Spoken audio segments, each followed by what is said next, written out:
Anggota TNI Kodim 0813 Bojonegoro hadiri rapat rutin di Dusun Ngelambangan, Desa Jatimulyo, Kecamatan Tambakrejo. Hal ini dilakukan untuk menjalin silaturahmi serta keakraban TNI dengan warga menjelang upacara pembukaan TMMD reguler ke-110.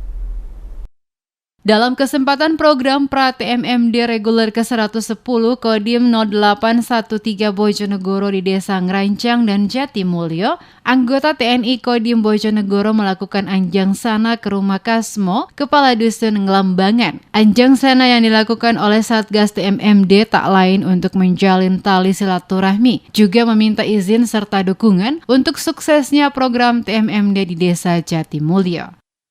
Wah, seneng banget Bu, wah masalah antusiasipun wontenipun TMMD wontenipun Desa Jatimulyo atau Dusun Ngelambangan menika masyarakat bingah atas napa niku bantuanipun saking Bapak Abri masuk desa, benar Abri dari masyarakat untuk masyarakat ini membangun desa sangat matur nuwun sangat.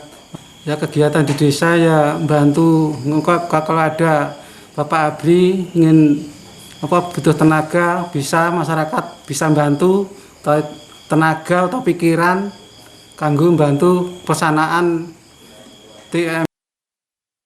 Dalam kesempatan ini, Kasmo selaku Kepala Dusun Ngelambangan Desa Jatimulyo mengaku senang dan memberi dukungan penuh dengan mengajak warga dusunnya untuk ikut serta membantu dalam program TMMD yang akan dilaksanakan di Desa Jatimulyo, baik di sasaran kegiatan fisik maupun non-fisik.